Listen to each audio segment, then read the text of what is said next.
The moment I saw that photograph on my son's phone, my entire world collapsed. But that wasn't even the worst part. What I discovered in the last image would haunt me forever, revealing a conspiracy so cruel, so calculated, that even now, months later, my hands still tremble when I think about it. My name is Diana Mitchell. I'm 66 years old, and I've lived in Minneapolis, Minnesota my entire life. I raised my son Christopher as a single mother after my husband died when Christopher was only 8. For 30 years, I sacrificed everything, my career, my dreams, my own happiness, to give him the best life possible. I worked 2 jobs, sometimes 3, to pay for his education. I skipped meals so he could have new clothes. I sold my mother's jewelry, worth approximately $15,000, to help him through college. Every decision I made revolved around one person, my son. Christopher is 38 now, successful, handsome, with a high-paying job at a tech company.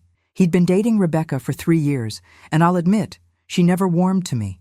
Cold smiles, short answers, always finding excuses to cut our visits short. But I told myself it was just adjustment, that she'd eventually see I only wanted the best for Christopher. I was wrong, so terribly, devastatingly wrong. It was a Tuesday afternoon in late September when my world imploded. Christopher had stopped by my house to help me fix my computer. While he was in the bathroom, his phone buzzed on my kitchen table. I wasn't trying to snoop. I just glanced at the screen. But that glance changed everything. It was a message from his cousin Jake. The wedding photos came out amazing, man. Rebecca looked stunning. My blood ran cold. Wedding photos? What wedding photos? My hands shaking, I picked up his phone. It wasn't locked. I opened his photo gallery, and there they were, hundreds of wedding photos. My son, looking happier than I'd ever seen him, standing at an altar with Rebecca. My mother's brooch, the one I'd given him months ago, saying it was for his future wife, pinned to Rebecca's bouquet. The venue was the Garden Terrace downtown, the most expensive venue in Minneapolis, easily $50,000 for a wedding. And the guests, I recognized every face, his cousins, my sister Margaret, my brother Tom, his childhood friends, Rebecca's entire family, everyone except me. I felt like I couldn't breathe, my vision blurred with tears. How could he? How could they all?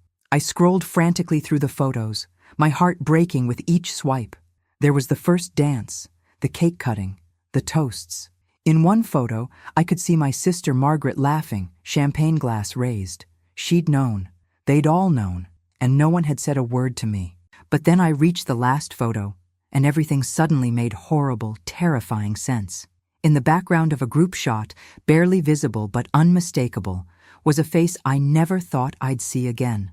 A face from 20 years ago. A face that held the key to a secret I'd buried so deep, I'd almost convinced myself it never happened. And suddenly, I understood. This wasn't just about a wedding I wasn't invited to. This was revenge. Carefully planned, meticulously executed revenge. And I had no idea how far it would go.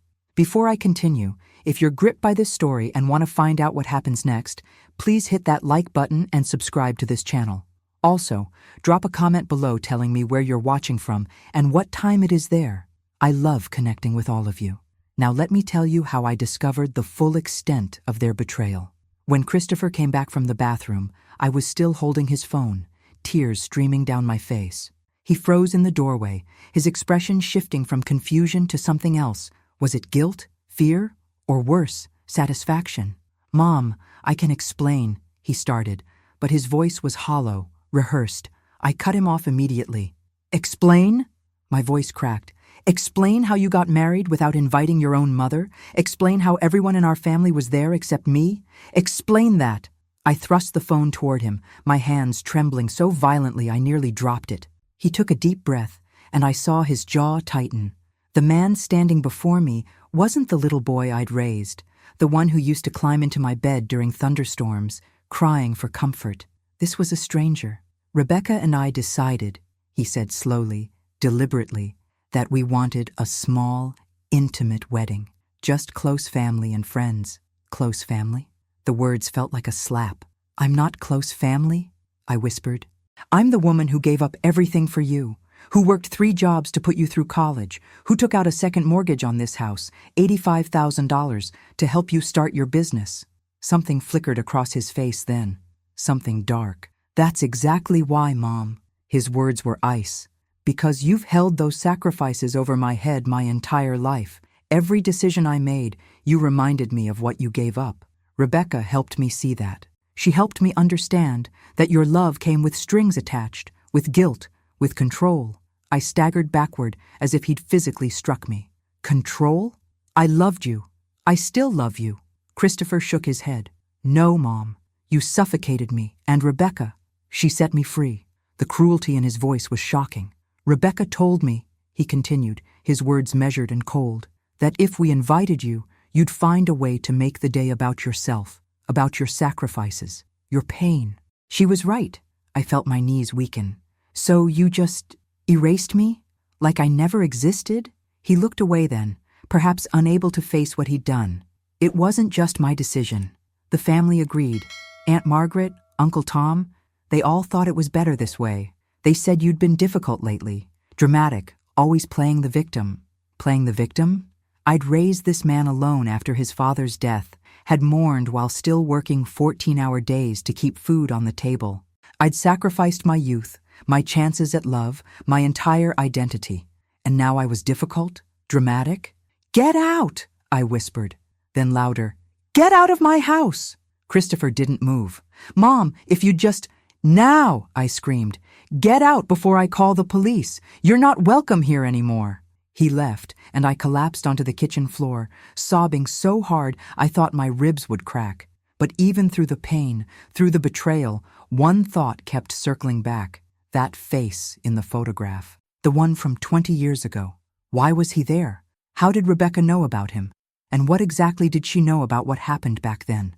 I spent the next 3 hours on that kitchen floor, going through every possibility, every scenario. Finally, with shaking hands, I picked up my phone and called someone I'd sworn never to contact again. A private investigator named Marcus Stone, the man who'd helped me bury the secret 2 decades ago. Diana? His voice was surprised. I never thought I'd hear from you again. Marcus, I said, my voice hoarse from crying, I need your help. That thing from 20 years ago, the thing we buried, I think someone's dug it up, and they're using it to destroy me. There was a long pause. Diana, if what you're saying is true, we're not just talking about family drama anymore. We're talking about potential blackmail, criminal conspiracy. This could get very dangerous very quickly. I don't care, I told him. I need to know the truth, all of it. I had no idea then just how deep the rabbit hole would go. Marcus Stone arrived at my house the next morning, looking older than I remembered but with the same sharp, calculating eyes. He'd been a police detective before going private, and he was the only person who knew my secret, the real reason I'd worked so desperately hard all those years, why I'd been so protective of Christopher. Show me the photo, he said, settling into my living room chair with a worn leather briefcase. I pulled it up on my laptop, the image I'd transferred from Christopher's phone before he left. Marcus leaned forward, squinting at the background figure. Thomas Vega, he said quietly. I was afraid you'd say that. Thomas Vega. Even hearing the name made my stomach churn. 20 years ago, Thomas had been my business partner in a small import company. We'd been poised to make it big. We had a major contract worth $300,000 lined up with an international supplier. But then I discovered Thomas was involved in something illegal, using our company to smuggle stolen artwork. I'd gone to Marcus, who was still a detective then, and we'd carefully extracted me from the business, making it look like a natural dissolution. Thomas was eventually caught, but not through any trail that led back to me. He spent 8 years in prison, and I'd believed that chapter was closed forever. But why would he be at Christopher's wedding? I asked Marcus. He doesn't know Christopher. He couldn't possibly... Diana, Marcus interrupted gently. If he was there, it's because someone invited him. Someone who knows your history with him. Someone who wants to use it against you. Rebecca. It had to be Rebecca. But how did she know? How could she possibly have discovered something I'd hidden so carefully for 2 decades? Marcus opened his briefcase and pulled out his laptop. We need to dig into Rebecca's background. Full deep dive. Work history, family connections, financial records, everything. Over the next week, Marcus uncovered things that made my blood run cold. Rebecca wasn't who she claimed to be. Her real name was Rebecca Vega Martinez, Thomas Vega's niece. She'd changed her last name years ago, and she'd deliberately sought out Christopher 3 years ago. This wasn't a romance. It was a calculated plan. She's been grooming him, Marcus explained, showing me a timeline he'd created. Look at this. She met him at a tech conference in Chicago exactly 3 years ago this month. But here's the thing. She wasn't supposed to be at that conference. She bought a last-minute ticket, and security footage shows her waiting specifically near the entrance Christopher used. The implications made me dizzy. She planned this from the beginning? But why? What does she want? Marcus pulled up more documents. After your business partner went to prison, his family lost everything. His brother, Rebecca's father, had invested heavily in the business, around $200,000 of his own money. When Thomas was arrested and the assets were frozen, that money disappeared. They blamed you. But I didn't take it, I protested. That was Thomas's doing, not mine. They don't see it that way, Marcus said grimly. To them, you're the one who got away clean while their family was destroyed. He showed me more evidence, emails Rebecca had sent to Christopher, carefully crafted to paint me as controlling and manipulative. She's been poisoning him against you systematically, Marcus said. Little comments here and there, nothing too obvious at first, but building up over time. By the time she suggested excluding you from the wedding, he was primed to agree. I felt sick. So what now? What's her endgame? Marcus closed his laptop and looked at me seriously. I think the wedding was just the beginning. I think she's planning something bigger. And Diana, we need to find out what, before it's too late. That night, I couldn't sleep. I kept thinking about Christopher, about how completely she'd manipulated him. My son, my baby boy, was a pawn in someone else's revenge scheme. And the worst part? He had no idea. I decided then that I wouldn't just sit back and let Rebecca destroy everything I'd built. I would fight back, but I had no idea how vicious this battle would become. The next morning, Marcus and I met at a small diner across town, somewhere we were unlikely to run into anyone from my family. I've got more, he said, sliding a folder across the table. Inside were bank statements, Rebecca's bank statements. How did you get these? I asked, though part of me didn't want to know. I have sources, he said simply. Look at the amounts. 3 weeks before the wedding, Rebecca received a wire transfer of $75,000 from an offshore account. 2 weeks after, another $50,000. I studied the statements, my mind racing. Where's this money coming from? Marcus pulled out more papers. That's the interesting part. The offshore account is registered to a shell company, but I managed to trace it back. Diana, it's connected to Thomas Vega. He got out of prison 5 years ago, and he's apparently been rebuilding his fortune through some questionable investments and business deals. Nothing I can prove is illegal, but definitely shady. So Thomas was funding Rebecca's revenge. The pieces were falling into place, but I still didn't understand the full picture. What are they planning to do with all this money? Marcus tapped the folder. I think they're building a case against you. A legal case. He explained his theory. Rebecca and Thomas were gathering evidence, twisting facts, creating a narrative that I'd somehow stolen money from the original business partnership. They were going to sue me for the $200,000 Rebecca's father had lost, plus damages. But it's been 20 years, I protested. There's a statute of limitations. Not if they can prove fraud, Marcus said quietly. If they can make it look like you actively hid assets or deceived them, they might be able to argue the clock didn't start until the fraud was discovered.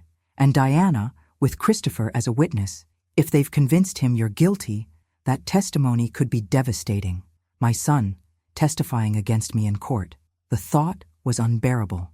We need to find proof that Rebecca has been manipulating him, I said desperately. Something concrete that shows this was all a setup. Marcus nodded. I'm working on it. But Diana, there's something else.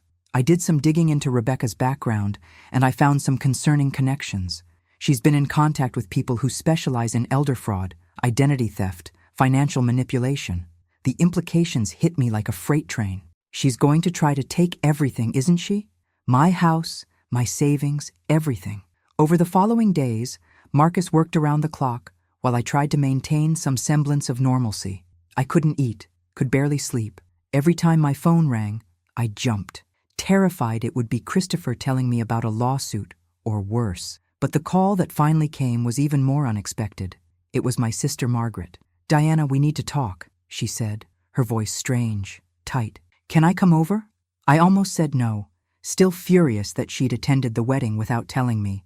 But something in her voice made me agree. When Margaret arrived, she looked terrible, pale, with dark circles under her eyes. "I made a terrible mistake," she said immediately, before even sitting down. "What Rebecca told us about you. Diana, I'm starting to think she lied. Finally, someone was seeing through Rebecca's manipulation." "Tell me everything," I said, and Margaret did. She explained how Rebecca had approached the family members individually, telling each of them carefully crafted stories about how I'd been embezzling money, how I'd been mentally unstable, how I'd been planning to ruin Christopher's wedding. "She had documents," Margaret said. "Bank statements, emails, things that looked real. We all believed her." "They were fake," I said. "All of it. She's Thomas Vega's niece, and she's been planning revenge against me for years." Margaret's face went white. "Oh my God, Diana, I'm so sorry. I should have talked to you directly instead of believing her." But sorry wasn't enough. Not yet. "Margaret, I need your help. I need you to tell Marcus everything Rebecca showed you, everything she said. We need to document all of it." My sister nodded, tears streaming down her face. "I'll do whatever it takes to make this right. I swear." With Margaret's cooperation, Marcus was able to gather crucial evidence. My sister provided copies of the forged documents Rebecca had shown the family, bank statements that appeared to show large transfers from my accounts, emails that had been fabricated to make me look unstable and manipulative. Marcus took one look at them and immediately identified them as forgeries. "See here?" he said, pointing at a bank statement. "The routing number is wrong. This isn't even a real bank code. And these emails, the metadata, shows they were created 3 months ago, not years ago like they claim. It was sloppy work, but it had been good enough to fool my family." Marcus dug deeper, and what he found was staggering. Rebecca had been running this same scam before. "I found records of a lawsuit in Arizona 5 years ago," he explained. "A woman named Catherine Torres sued Rebecca for fraud. Rebecca had befriended Catherine's son, convinced the family that Catherine was mentally unfit, and nearly succeeded in getting power of attorney over Catherine's finances. The case was settled out of court, and part of the settlement included a confidentiality agreement, which is why it didn't come up in initial background checks. I felt my hands clench into fists. This was her pattern. Target elderly women through their children, isolate them, then steal everything they had. "We need to contact Catherine Torres," I said immediately. "If she'll talk to us, her testimony could be crucial." Marcus nodded. "I'm already on it. But Diana, there's more. I've been monitoring Rebecca's communications." "Wait, how are you monitoring her communications?" I interrupted. "Is that legal?" Marcus gave me a look that said I really didn't want to know the details. "Let's just say I have a contact at her cell phone provider who owes me a favor. The point is, she's been in contact with a lawyer, a very expensive lawyer who specializes in elder abuse cases. They're meeting tomorrow to discuss filing a lawsuit against you for financial exploitation of Christopher." Financial exploitation? The accusation was so absurd, it would have been laughable if it weren't so dangerous. "They're going to claim that I manipulated Christopher into giving me money over the years, that the mortgage I took out to help his business wasn't a gift, but a loan he was coerced into accepting. They're going to paint me as a predatory mother who used guilt to steal from her son." Marcus handed me another document. "They're asking for $400,000 in damages, plus legal fees. Diana, if they succeed, they won't just bankrupt you, they'll destroy your reputation completely. You could face criminal charges." I felt the room spinning. $400,000. I didn't have anywhere near that kind of money. My house was worth maybe $250,000. And I had about $30,000 in savings. They would take everything and more, leaving me homeless and in debt. "We have to stop them," I said, my voice barely above a whisper. "We have to." Marcus leaned forward, his expression intense.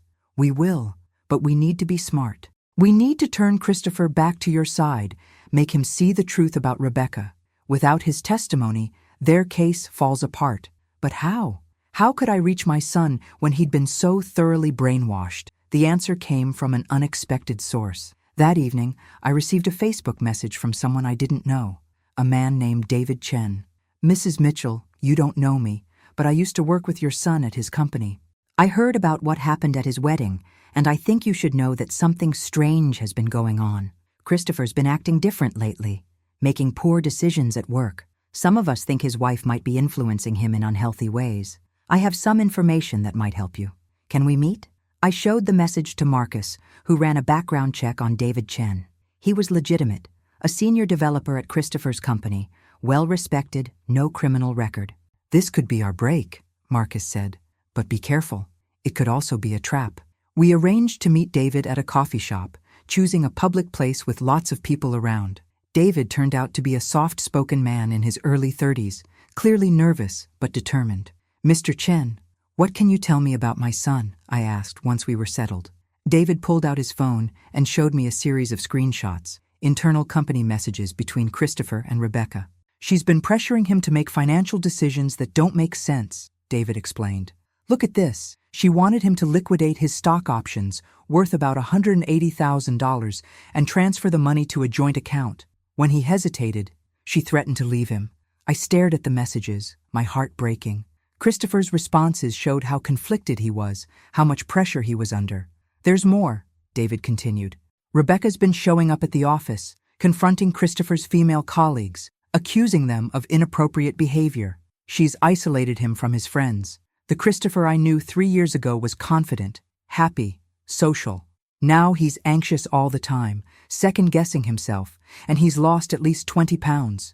Mrs. Mitchell, I think your son is being abused, psychologically, maybe financially, and I think he needs help. The truth crashed over me like a wave. My son wasn't just a pawn in Rebecca's revenge scheme, he was her victim too.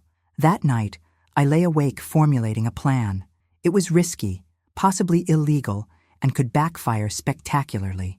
But I was out of options, and time was running out. The next morning, I called Marcus. I need you to arrange a meeting with Catherine Torres, the woman Rebecca scammed in Arizona.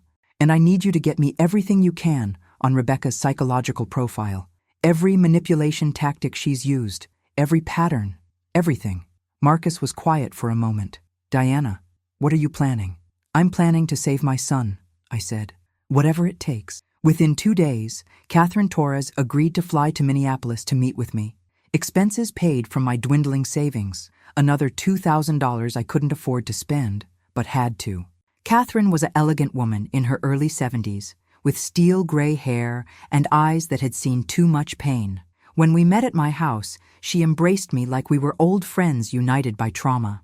I know exactly what you're going through, she said. That woman destroyed my relationship with my son for 2 years. She convinced him I was senile, that I needed to be in a care home. She had him convinced I was hiding money from him, that I'd stolen his inheritance. How did you get him back? I asked desperately.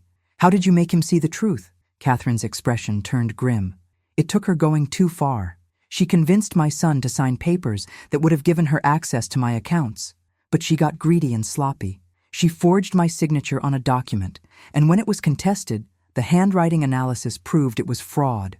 Only then did my son wake up. So he had to see her commit a crime right in front of him, Marcus said thoughtfully. That's what it took. Catherine nodded. Rebecca is very good at what she does. She's patient, methodical, and she knows how to read people. The only way to expose her is to catch her in an undeniable act of wrongdoing, something so clear that even her victim can't rationalize it away. An idea was forming in my mind, dangerous but potentially effective. What if we gave her the opportunity to incriminate herself? What if we made her think she'd won, that I was defeated, and lured her into showing her true colors in front of Christopher? Marcus immediately shook his head. Diana, that's incredibly risky. If it goes wrong, I lose everything anyway, I interrupted. At least this way, I'm fighting back. Over the next several days, we crafted our trap carefully. First, I would appear to capitulate completely. I would contact Christopher and Rebecca, apologizing for my behavior, admitting that I'd been selfish and controlling, and offering to sign over my house to Christopher as an apology gift and his rightful inheritance. The bait was the house, worth $250,000 and mortgage-free, since I'd paid off the $85,000 I'd borrowed for Christopher's business. If Rebecca was as greedy as we suspected, she wouldn't be able to resist such a substantial asset, and she'd push to close the deal quickly before I could change my mind. Marcus would wire the meeting room where we'd sign the papers, capturing everything on video. And Catherine would be there, hidden nearby, ready to confront Rebecca with the truth about her past at the critical moment. It was theatrical, dramatic, and could easily collapse, but it was the best plan we had. I sent the email to Christopher and Rebecca, my fingers shaking as I typed. Dear Christopher and Rebecca, I've done a lot of soul-searching since the wedding, and I've come to realize that you were right. I have been controlling. I have held my sacrifices over Christopher's head. I want to make amends. I'd like to sign my house over to you both as a wedding gift and an apology. Can we meet? The response came within an hour. Rebecca had written it, though it came from Christopher's email. Diana, we appreciate you acknowledging your mistakes. We'd be happy to accept your generous gift. Let's meet at the Morton Building downtown, Thursday at 2 p.m. We'll have our lawyer there to handle the paperwork. We're glad you're finally seeing things clearly. The cold, businesslike tone confirmed everything. This wasn't about reconciliation. It was about seizing an opportunity. Marcus read the email over my shoulder. Thursday. That gives us 3 days to set everything up. Diana, are you absolutely sure about this? Once we start, there's no going back. I thought about my son, about the little boy who used to tell me I was his hero. I'm sure, I said. Let's take her down. Thursday morning arrived with gray skies that matched my mood. Marcus had been up all night setting up the surveillance equipment in the conference room at the Morton Building. Cameras hidden in air vents, microphones planted in the light fixtures, everything positioned to capture clear audio and video of whatever happened. Catherine Torres was stationed in an adjacent office, ready to enter when we gave her the signal.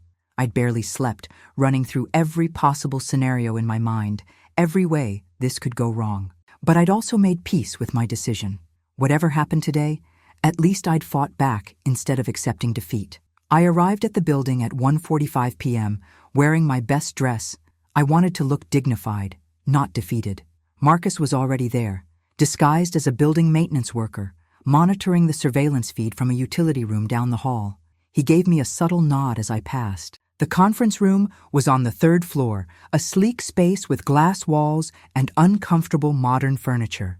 At precisely 2 p.m., Christopher and Rebecca arrived with their lawyer, a shark-faced man named Gerald Pittman who specialized in extracting money from vulnerable people. Seeing my son again after weeks of silence nearly broke my resolve. He looked terrible, thinner, with dark circles under his eyes, and he wouldn't meet my gaze. Diana, thank you for being reasonable about this, Rebecca said, her smile perfectly crafted to appear warm while her eyes remained cold. I know this hasn't been easy for you. She was good. I had to give her that. Every word, every gesture was calculated to appear magnanimous while establishing her dominance. I just want Christopher to be happy, I said, playing my role. And if this helps repair our relationship, then it's worth it. Gerald Pittman opened his briefcase and pulled out a stack of papers. Mrs. Mitchell, I have the property transfer documents here. They're fairly straightforward.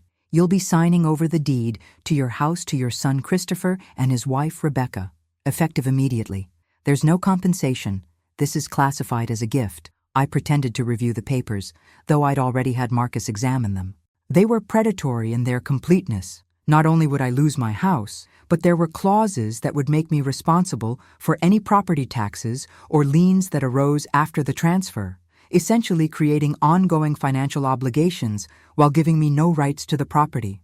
It was designed to bleed me dry. Before I sign, I said carefully, I want to know, Christopher, is this really what you want? Are you sure this is your decision?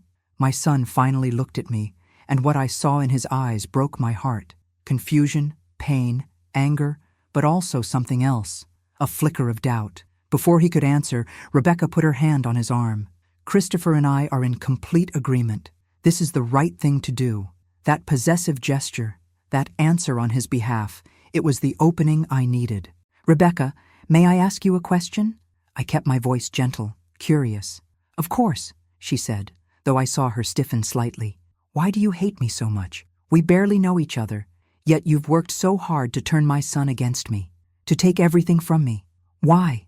The room went silent. Gerald Pittman cleared his throat uncomfortably. Christopher looked confused. Mom, that's not... Rebecca cut him off. I don't hate you, Diana. I'm just protecting my husband from manipulation. Is that really all? I pressed. Or does this have something to do with your uncle Thomas Vega? The change in Rebecca was instant and shocking. Her carefully maintained mask slipped, and for a moment I saw pure rage flash across her face. I don't know what you're talking about, she said, but her voice had gone sharp, defensive. Christopher's head snapped toward her. What? What is she talking about? Who's Thomas Vega? Your wife's uncle, I said, watching Rebecca carefully. The man who went to prison for art smuggling 20 years ago. The man who blamed me for his arrest, even though I had nothing to do with it. The man who's been funding your wife's revenge plot against me. Thomas Vega was at your wedding, Christopher. Did you know that? Christopher stood up, his chair scraping loudly against the floor. Rebecca, is this true? You said you had no family. You said they'd all... She lied, I interrupted. About everything. She's not who she says she is. Her real name is Rebecca Vega Martinez. She sought you out 3 years ago deliberately. She's been manipulating you this entire time, turning you against me, isolating you from your friends, controlling your finances. And this, I gestured to the papers, this is her endgame. She doesn't want to reconcile with me. She wants to destroy me and take everything I have. And she's been using you to do it. Rebecca jumped to her feet, her composure completely shattered now. That's a lie. That's all lies. Christopher, don't listen to her. But Christopher was staring at his wife with an expression I'd never seen before, horror mixed with dawning realization. The wedding, he said slowly. You told me not to invite Mom because she'd ruin it. But that man in the photos, the older man I didn't recognize, you said he was your colleague from work. Was that Thomas Vega? Rebecca's silence was answer enough. And the money, Christopher continued, his voice rising. My stock options. You said we needed to liquidate them for a down payment on a house, but then you moved the money to an offshore account. You said it was for better interest rates, but that doesn't make sense. What's really going on, Rebecca? This was the moment. I gave Marcus the signal, a subtle gesture toward my ear. Within seconds, Catherine Torres walked into the conference room. Rebecca went pale when she saw Catherine Torres. No, she whispered. No, you can't be here. Catherine's voice was steady and strong as she addressed my son. Christopher, my name is Catherine Torres. 5 years ago, Rebecca did to me exactly what she's doing to your mother. She befriended my son, turned him against me, convinced him I was mentally unstable and stealing from him. She nearly succeeded in taking control of my finances, approximately $350,000 in assets. The only reason she failed was because she got sloppy and committed forgery, which I was able to prove in court. Your wife is a professional con artist, and you are her victim just as much as your mother is. Christopher sank back into his chair, looking like he might be sick. I can't. Gerald Pittman, the lawyer, suddenly became very interested in his phone. I think I should excuse myself. This is clearly a personal matter and not a legal... Sit down, Mr. Pittman, Marcus said, entering the room and shedding his maintenance worker disguise. He placed his PI license on the table. Marcus Stone, private investigator. Everything that's been said in this room has been recorded with Mrs. Mitchell's consent, as she owns the rights to this space for the duration of this meeting. Mr. Pittman, you might want to contact your malpractice insurance, because if you proceed with this fraudulent property transfer, you'll be complicit in elder fraud. The lawyer's face went from red to white. He grabbed his briefcase and practically ran from the room. Now it was just the 5 of us. Me, Christopher, Rebecca, Marcus, and Catherine. Rebecca tried one last play, turning to Christopher with tears in her eyes. Baby, please, this is all a misunderstanding. They're trying to turn you against me. I love you. Everything I've done has been for us. Stop, Christopher said, his voice breaking. Just stop.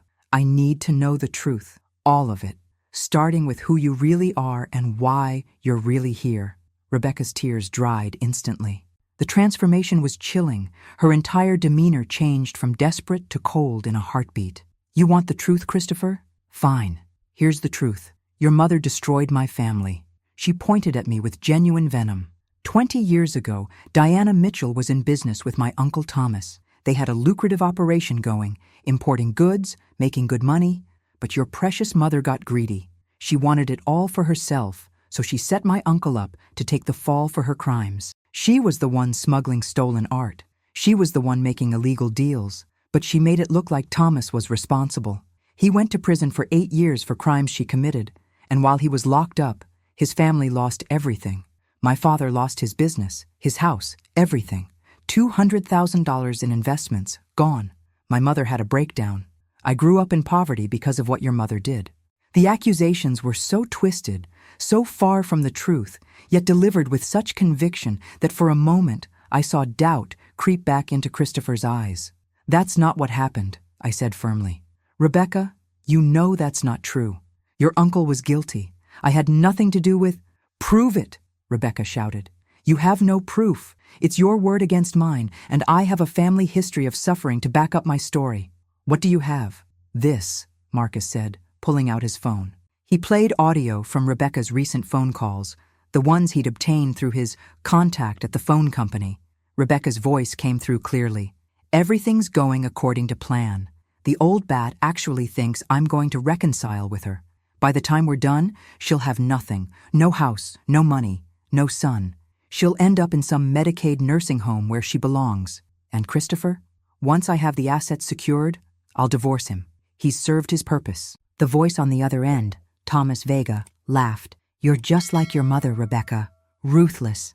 I love it. Once you get the house, transfer it to me immediately. We'll sell it and split the proceeds. Then we'll file the lawsuit against Diana for the original $200,000. Even if we lose, the legal fees will bankrupt her. She'll have nothing left. Christopher's face had gone gray. He stood up slowly, looking at Rebecca like he'd never seen her before. You were going to leave me? After everything? Rebecca's mask was completely gone now. She shrugged, callous and cold. You were a means to an end, Christopher. A way to get to your mother.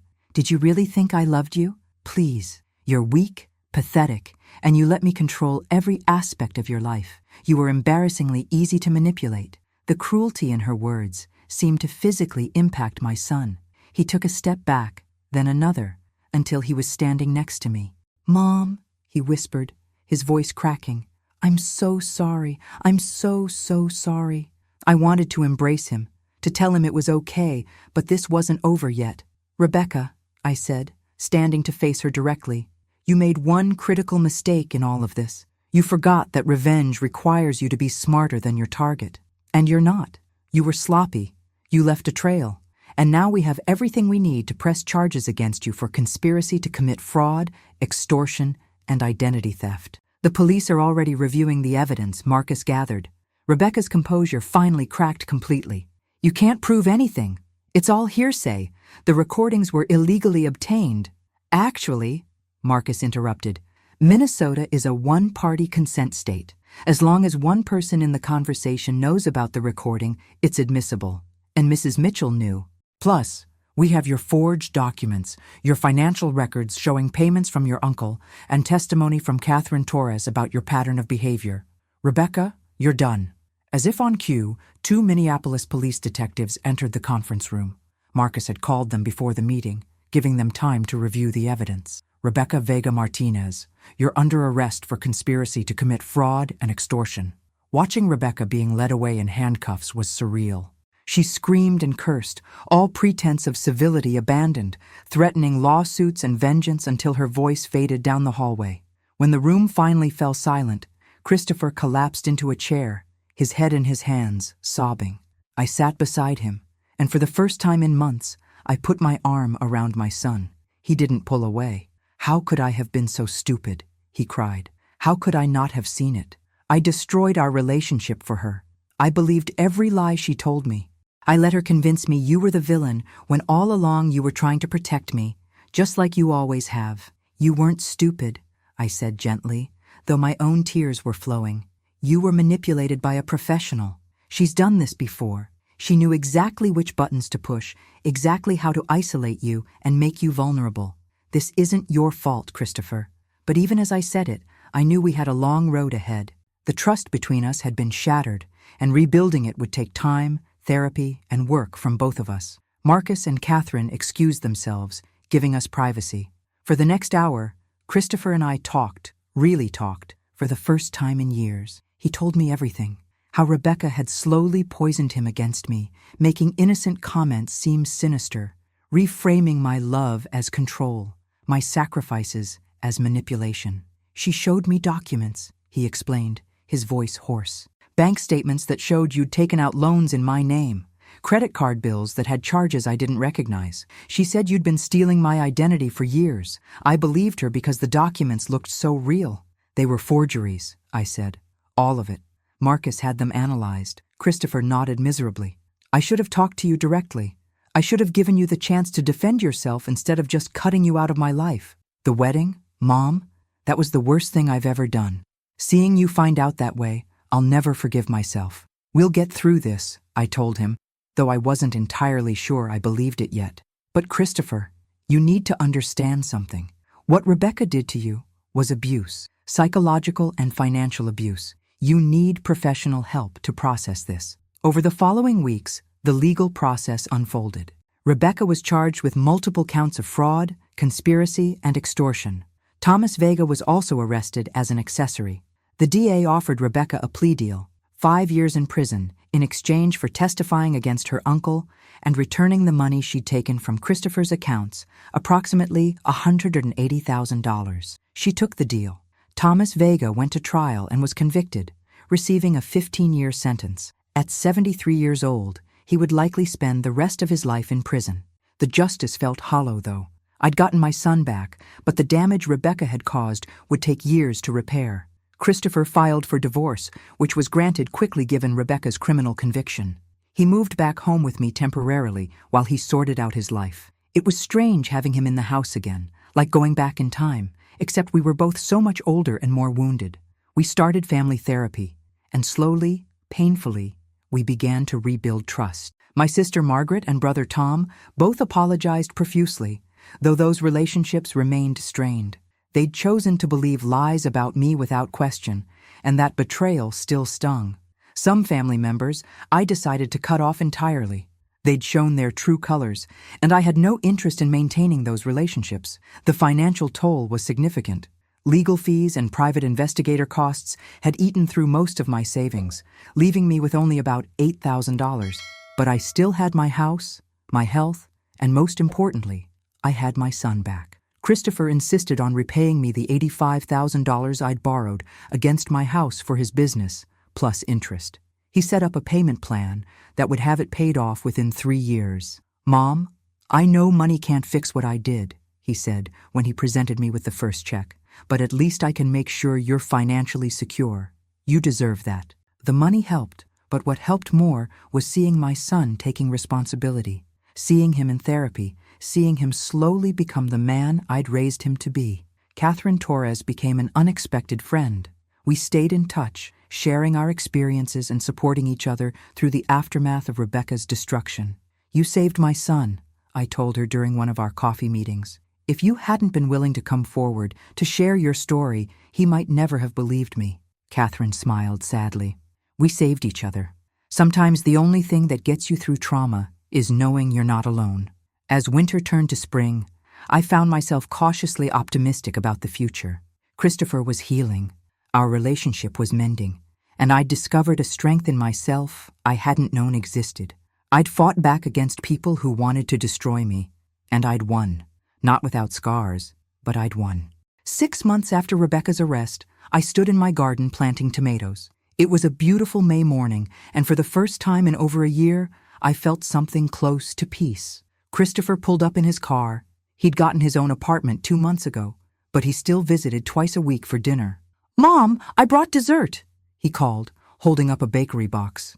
Over dinner that evening, we talked about his life, his new girlfriend, someone he was taking very, very slowly, his therapy progress, and his plans for the future.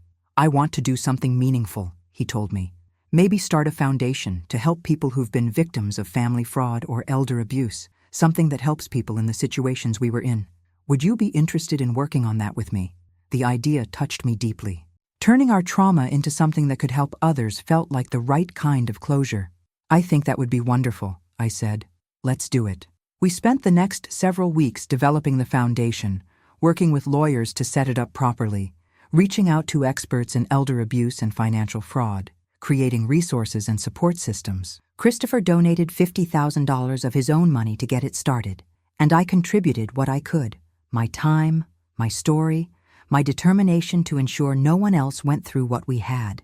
We named it the Catherine Torres Foundation, in honor of the woman who'd helped save us both. The foundation launched in August with a website, a hotline, and partnerships with legal aid organizations. Within the first month, we'd helped 15 families who were facing similar situations. Adult children being manipulated by predatory partners, elderly parents being financially exploited, families torn apart by greed and deception. Each case was heartbreaking, but each case we helped felt like a small victory against the forces that had tried to destroy us. Word spread, and soon we were getting calls from across the state, then across the country.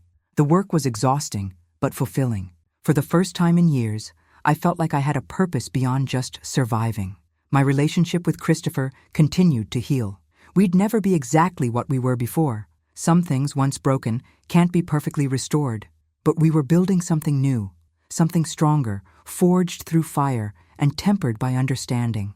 He'd learned that love requires trust, communication, and the willingness to question things that don't feel right. I'd learned that even adult children need protection sometimes, and that a mother's instinct to fight for her child never goes away, no matter how old they get. We'd both learned that family is worth fighting for, but it's also okay to walk away from family members who prove toxic and harmful. Not everyone deserves a place in your life just because they share your blood. Rebecca served her 5 years and was released on parole. I'll admit, the day she got out, I barely slept, terrified she might try to retaliate. But she'd apparently learned her lesson, or at least become more cautious. She moved to Florida and we never heard from her again. Thomas Vega died in prison 3 years into his sentence, taking his bitterness and resentment with him. Sometimes I felt sad about that, not for him, but for the waste of it all. All that energy, all that planning, all that hatred, and for what? He died alone and imprisoned, and his niece lost the best years of her life to revenge. What a terrible, pointless tragedy. As for me, I'm 67 now, a year older and considerably wiser. My hair is grayer, the lines around my eyes are deeper, but I'm happy in a way I never was before all this happened. I've learned that surviving hardship doesn't just make you stronger, it makes you clearer about what matters. And what matters is love, truth, resilience, and the courage to fight for what's right, even when everything seems lost. I've learned that being vulnerable isn't weakness, that asking for help isn't failure, and that the people who truly love you will fight beside you, not against you. My story could have ended so differently. I could have lost everything, my home, my savings, but most importantly, my son. But I didn't. I fought back with every tool I had, every ally I could find, every ounce of courage I could muster, and I won. Not just the legal battle, but something more important. I won my family back. I won my dignity. I won my future. If you're watching this and you're facing something similar, maybe you have a family member who's being manipulated, or maybe you yourself are being isolated and controlled, please know that it's not hopeless. Document everything, seek help, trust your instincts, and never, ever stop fighting for the people you love and the life you deserve. The road may be long and painful, but survival is possible. Victory is possible. And on the other side of that darkness is a life you've earned, a strength you've proven, and a peace you'll never take for granted again. Thank you for listening to my story. If it resonated with you, please subscribe to this channel, give this video a like, and leave a comment telling me where you're watching from and what time it is there. Your support means everything, and sharing these stories helps others who might be going through similar situations feel less alone. Remember, you are stronger than you think, braver than you believe, and you deserve to be surrounded by people who truly love you. Never forget that. Until next time, take care of yourselves and each other. My name is Diana Mitchell. I'm 67 years old. I live in Minneapolis, Minnesota, and I'm a survivor. And if I can do it, so can you.